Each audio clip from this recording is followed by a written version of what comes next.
Welcome to the Buy Box Bandits podcast.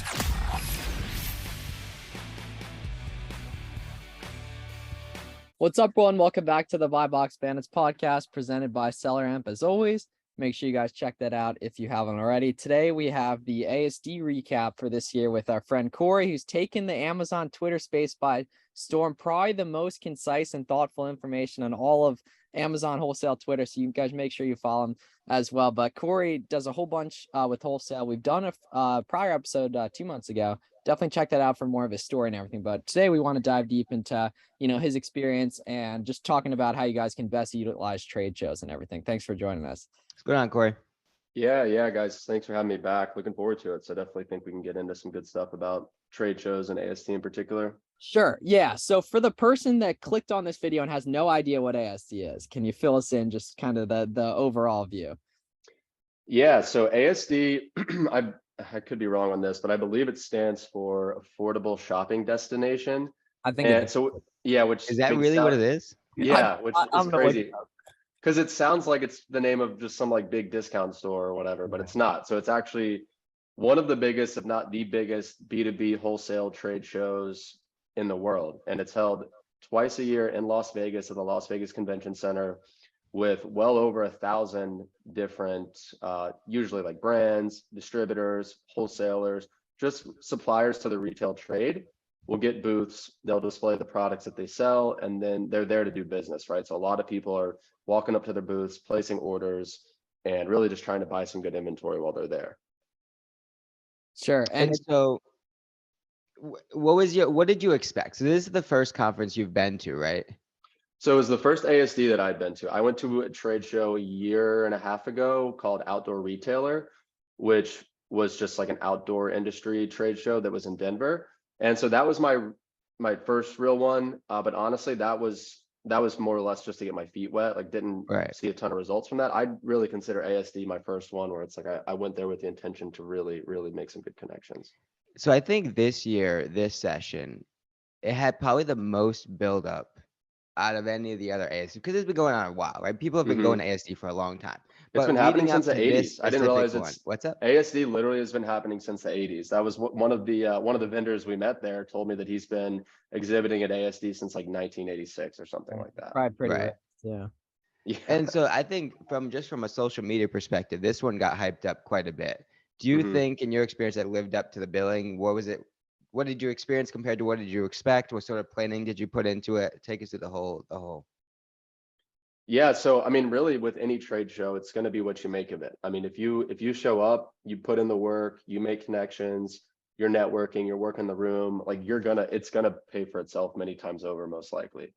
The ones that probably didn't get the most value out of it are the people that maybe it was their first show, they were a little intimidated, they didn't really know how to approach a lot of folks, which is fine as long as you use that experience to kind of shake off that rust and then go back in August and really hit it hard. But I mean, as far as our strategy, we just made, like before the show, had one of our VAs go through the exhibitor list, try to create a short list, because like I said, there's at least 1,000 exhibitors that were attending. So we tried to cut that list of 1,000 down to as small as we could and target the distributors that carry brand name products and then the brands that have products that are already selling well on Amazon. So our intention going into the show was, all right, we've got this short list. We know where everybody's booth is located that we want to talk to. Let's just start at the top of our list and kind of work our way down. Well, what we realized when we got there is that we started at the top of our list, met with that first vendor, but then we look over to our left and there's a booth that looks very promising that wasn't on our list. So it was like, okay, well, maybe we'll deviate for a second, talk to these guys, see what they're all about. So we do that. And then we look over and the booth next to them, same thing, looks promising, but wasn't on our list. So what we realize is that it definitely helps to have a plan. And really the plan is most important when you're reaching out to these vendors before the show. So we did end up reaching out to some of these vendors a few weeks before ASD, got some accounts open beforehand, and that set us up a lot better when we got there. But I think in hindsight, it didn't really make sense to have a list that you're kind of like, going to each individual booth, because in my opinion, it was a lot more effective to literally just pick one of the halls, because there's 3 halls, start on the far left-hand side or the far right-hand side, and literally just go up and down the aisles one by one, because there's just so many suppliers that didn't end up making it on our list for whatever reason. that either we had really good conversations with, or just we saw a lot of potential there. So, and I made that point in my recap YouTube video, where it's just like, have a plan going in for sure, but definitely be willing to be flexible. It's funny because we came to so we've been going for years to ASD, and we had the same realization. The first year we did all like so much planning in terms of who we specifically wanted to reach out to. But then when we get there, it's right. All right, so we have XYZ brand. First of all, we don't know where the heck they are, right? So we got to find them in the hall. Yeah. But then ultimately, the most valuable way, and we did the same thing, just walk up and down, because you could, as you walk, filter out a bunch of them. Right. Some of them just have like sort of like those Cannabis, gas station type products, like the knick-knack Convenience things, which store. obviously you don't want it. And then like closeouts, if you don't want to do closeouts, just walk past those, all those sorts of things, right? You could filter out as you kind of walk up and down. But you also talk to and find a lot of brands and booths that you may not have even found on the sheet. Oh, 100%. And I actually tweeted about this over the weekend. I was like, I swear it's like the rinky-dink looking booths that have one or two people that don't really look engaged, and maybe it's kind of like messy. Their products are kind of strewn about. Well, I mean, come to find out, for example, one of those booths that fit that description completely was like this tiny little cosmetics booth sandwiched in between these two huge booths. And get to talking to them, actually ended up being one of the ones that we reached out to before the show. So before the show, they sent us their pricing, but then at the show, when we met them at their booth, they gave us additional lists that they don't send out publicly. I guess they either just provide them to trade show people or just like customers they already have. And so it was those lists that had some really good stuff on it. And as of today, it's not finalized yet, but myself and then 3 other guys from Twitter went in on an order that the subtotal before discounts is going to be 220K. And so we went in together just to get a much bigger discount, because it's like, if we would have gone in separately, we would have maybe gotten like 3 to 5% off each. But because we combined for that huge dollar amount, which is by far going to be that vendor's biggest order from the show, we're going to get, I think, around 17% off, which is just a significant discount. And this is stuff that like, this stuff is moving. It's like top 1K, top 5K, top 10K in beauty. And I'm not talking like 1 or 2 SKUs. I'm talking like 20 to 30, like not including multi-packs and bundles. So opportunities like that, again, can be disguised in some of the just like the trashiest looking booths. And guys you just met on the timeline too. Yeah, dude, it's literally one of the kids. So I'll shout out Sawyer. So like Sawyer Souls on Twitter. Oh, no way, dude. Yeah, that guy's fucking awesome, dude. He yeah, helped me so much back in the day. Like dude, he's a homie. He's also 17. 17. Yeah, him and I have like talked for years on this stuff. Like, he's so sharp. He really, like, it's crazy. Like he really impressed me, and his parents too were like the nicest people I've ever met. And I didn't even know about this supplier. Like, he literally DM'd me the morning of the last day. I was like lazy. I was hungover. I was about to not go to the show, to be honest. And he DMs me. He's like, hey, like, come into the North Hall, like swing by this booth. I'm like, all right. So like I met him there. On that? Jackson? Yeah, Jackson. And then I believe Aiden, who, oh, cool. Yeah, that's right. Yeah. So that's, and like these guys are all like, Jackson, I think, is 19. They're all Sawyer's 17. 20, I think. Yeah. It's crazy. So that was eye-opening too. I'm like, damn, like these kids are crushing it. That's amazing. And of that 220K order, I think mine's only like 39K, and the 3 of them combined for like almost 190. So it's like, I got a revolutionary idea now. Why doesn't someone just, an Amazon seller, get their own exhibitor booth and put something up like, we want to buy your products to sell on Amazon? Yeah, I mean, it could work. It could definitely work. Has anyone tried that? I don't know why. I feel like gets them in bad. I feel like that's at least worth a shot. I think it totally is, because I mean, yeah, and ASD would be the perfect place to do it, because you've got, I mean, obviously people there to buy, but also people there to sell, and the people that have their own booths there too. They're not just sitting at their own booth the whole day. Yeah, a lot of them around, are walking around. Kind of chat, yeah, they're meeting customers, they're meeting vendors that they have, and yeah, they stumble upon your booth. I mean, there's no reason why they might not be willing to make something happen with you. So take us through like the standard conversation. Do you have specific talking points each and every booth you walk up to? Do you have a checklist of things you want to learn and find out throughout the conversation? Walk us through sort of like the average conversation there. Yeah, so it's super casual. And I mean, I'd like to say I have a script and like things I want to hit on every time, but it's so free flowing. Like my strategy every time, if I'm walking up and down the aisles and let's say I see a booth that I want to talk to the people that own the booth. I literally just walk up to the booth and just pick up a product and start looking at it, right? Just like trying to show interest in what it is that they carry. And I mean, if they're halfway decent, like a sales rep's going to walk up to you and chat you up. And so that's pretty much what I did every time. It's like, you know, if I saw products that look good, walk up to the booth, starts just looking at them. Sales rep walks up to you and talks to you. And then it's just small talk, you know, hey, how you doing? How's the show been? Have you guys made some good sales? What's moving for you? What's not moving for you? Because that could be a big question too. If you ask, like, what are you sitting on? Like, what do you need to get rid of? Because at a trade show specifically, they're there to cut deals. And if they're sitting on a lot of inventory that maybe they've been sitting on for a while, and like they're going to be even more incentivized to move it at that show. So if it's something that maybe does decent on Amazon, but you can get a really, really good price, then like those are opportunities that exist there too. Like, for example, this guy that he owns a cell phone case and accessory distributor business out of New York. And so Billy and I met him on I want to say like the second day, and he's got like 3,500 units of this Kate Spade iPhone phone case. And so it's like a take all deal for three colorways. One colorway is selling pretty good, the other two not so much. But the price that he was offering us, we would be like tripling our money on every sale. And so the idea was pretty much just like slash our price and maybe just like look to double it, or maybe even make like 50% return, but try to move through the units a lot quickly. But I guess that goes back to the fact that like this guy had some old inventory that he was sitting on. We just chatted him up, started talking, and he was willing to make that deal because we were at the trade show, and he's like, I'd rather just move them all at once. So there are a lot of opportunities like that. Hence the B Flips tweet the other day. It was like, and we need to make it a weekly occurrence of why Corey Ganim on travel days. Well, now we actually didn't end up going in on that one. The one we went in on was a different one. Clickbait. But no, we did end up going in on one together. It just wasn't that cell phone one in particular.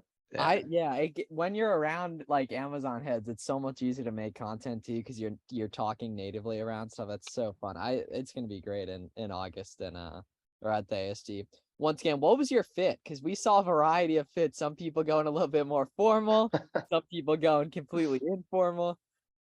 Yeah, I mean, I was pretty casual. I mean, I just was wearing like a t-shirt, literally just like a plain colored t-shirt. Oh, I saw a picture of you with Danny. Yeah. Yeah. So just t-shirt and then either like jeans or khakis. And then, I mean, I always wear like Dunks or Jordans, but that's how I roll. So just casual like that.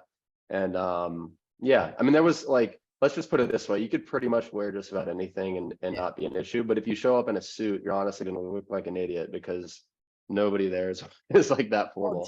Jackson was wearing a suit, I think the first day. Was he? Yeah, I didn't even notice. Well, he actually, no, now that you say that, he was, but he was like, it wasn't, I wouldn't look at him and be like, dude, you're overdressed. Like it was definitely casual. And like, there was nothing casual about that suit. Dude, I didn't think it was. Do an episode with him. We'll have to ask him about that. We hung out so much. Yeah, he posted a picture on Twitter, I think. Yeah. Oh yeah, like, I actually know exactly what you're talking about. No, I thought it was fine, and I saw him like he was talking just fine to a lot of people. So I don't think. Are you So were you rolling by yourself? Did you have like a team with you? So my cousin, who's a very small shareholder in my business, he's a sales guy. Like he's in software sales. He loves Vegas, so he was like, hey, I'll come out with you to just try to get a feel for the business and just talk to some vendors with me. So the first day, him and I went in together.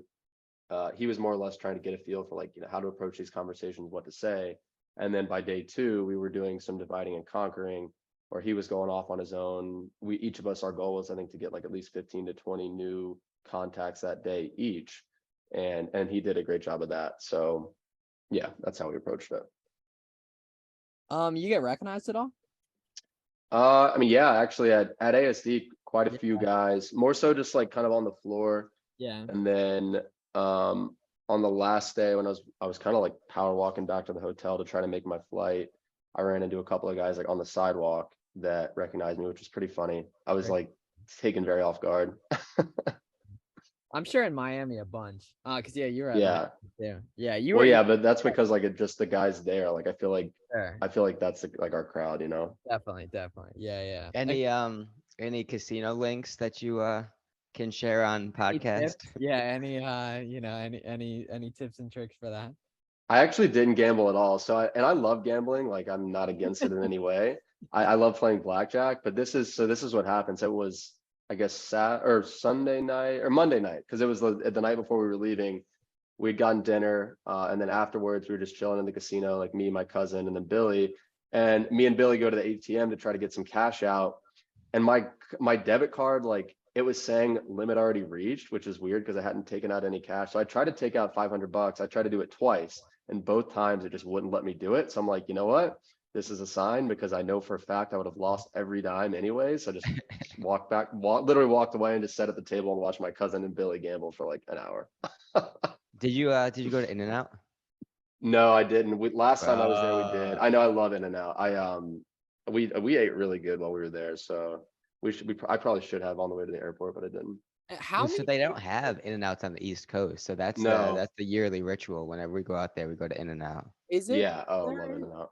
Is there an advantage to going the first day, or like it doesn't really matter? Because I was seeing people like flying in and out on Instagram, like on random ass days. Like, Dude, so I think that honestly is like one of the biggest takeaways from the whole show is that, so technically it's Saturday through Wednesday. or something. And No one's there Wednesday though. Like no no, one's. Wednesday was dead. I mean, I guess, sorry, it was Tuesday morning was my last day there, and it was already dead.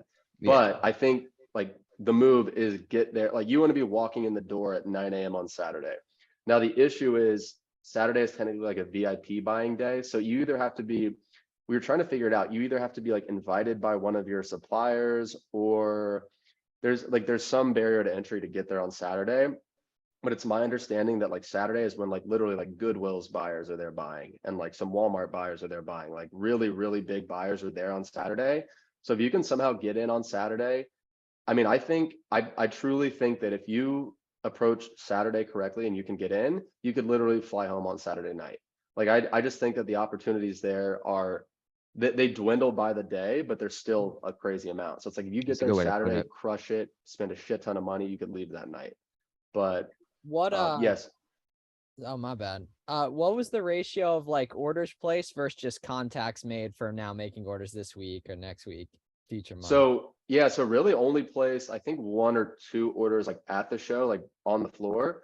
It's much more so, at least from what we were trying to do, is just trying to set up relationships for the following week. So there's a lot of like in particular toy closeout distributors that were all kind of in the same area. And the conversation with them were pretty similar, where they just said, hey, we sell a lot of our stuff like the first couple of days, so we don't have a lot right now, but our pricing is good either for the week after the show or for the next month or whatever. So it's like you don't if you don't buy anything at the show, you're not like screwed, because a lot of the pricing will extend for the next few days or a few weeks. So really the relationships are what you want to focus on. And so how does that how long did you start to wait to follow up? And did you send emails, phone calls? How did that follow-up process go? Yeah, so let's see, I guess we got back Tuesday afternoon, and then I think so that was of last week, and then Thursday, I want to say either Thursday or Friday, I sat down and just like laid out all the business cards that I got and just hit everyone up via email, and then just added them to the CRM that way. So really just email follow-ups, and then like a lot of them have already gotten back to us with pricing or with applications or that type of stuff. So at that point it just becomes like any other like outreach sequence of just trying to get that application or that pricing. But I mean, people are a lot more receptive, because it's like in the subject line it was like, hey, we met at ASD or whatever. And so it's, even if they don't remember you or recognize your name, like, oh, I met this guy last week, I should get back to him promptly. And then looking forward to August, is there anything that you'll do dramatically or drastically different in terms of your game plan, strategy, like action plan? Yeah, so the goal is definitely going to be to get there Friday and then ideally get access to the Saturday show. So really going to be pushing some of our suppliers that are attending, pushing them hard to try to get a VIP invite, and definitely continuing to do a lot of that upfront research that we did this time. But instead of treating it like a playbook for when we get there of everyone we're going to talk to, we're going to be really aggressive with the outreach beforehand. So we're going to be putting together almost like a playbook, or like essentially a strategy for how to approach every trade show. So it's like, all right, 6 weeks out, you start, this is what you say to these suppliers. And then 4 weeks out, this is what you say again. And really just trying to put a ton of legwork in like weeks in advance, so that in a perfect world, when we get there, we're just like showing up to the booths of the people that we've already been working with for the last few weeks. So that I would say would be the main difference as far as our approach. The other thing too, this is like massive gem that I don't even remember who was telling me this, but somebody said that every year, like during ASD, there's, I think it was a group of like disgruntled vendors that used to exhibit at ASD. They essentially created like an ASD copy. It's literally in like the CVS parking lot across the street from the convention center, and it's the same days as ASD every year. So and it's like not advertised. So like you kind of look at the parking lot and think like, oh, there's a bunch of like homeless people camping in the parking lot, but it's actually just like another mini trade show going on. And I don't remember who was telling me this. It was somebody from Twitter. They were like, yeah, we walked over there to check it out. And so that guy Jameson from Miami Sellers Conference that presented, like he was there like placing a big order at one of these booths, like literally in the CVS parking lot. And apparently there was a lot of good opportunities there. So in August, when I go back, main takeaways again, try to get into the regular ASD on Saturday, but also try to hit this little mini trade show on the side, because I mean, that to me was a massive diamond in the rough that a lot of people seem to be overlooking. Yeah, that's episode 58 for anyone interested in Jameson's story, which was a really, really good episode. One of my favorites ever. His story's really good, really sure. good. So we got a couple minutes left. How has the whole Twitter thing changed kind of the way you view things and operate, if at all, the past couple months? Because when we spoke, we now have two people that we didn't know prior to episodes. You're one of them. The other guy was a New York Times bestselling author. He brought it as well. Mike? Yeah, exactly. Mike, yeah. The first guy. Yeah. Right. Yeah, so we didn't know what to expect. You obviously knocked it out of the park and everything, but we were on your ass to do Twitter heavy, and you were like, oh, LinkedIn, no, Twitter stuff, at least heavily, and everything. Right. How's that been so far? It seems like it's been awesome.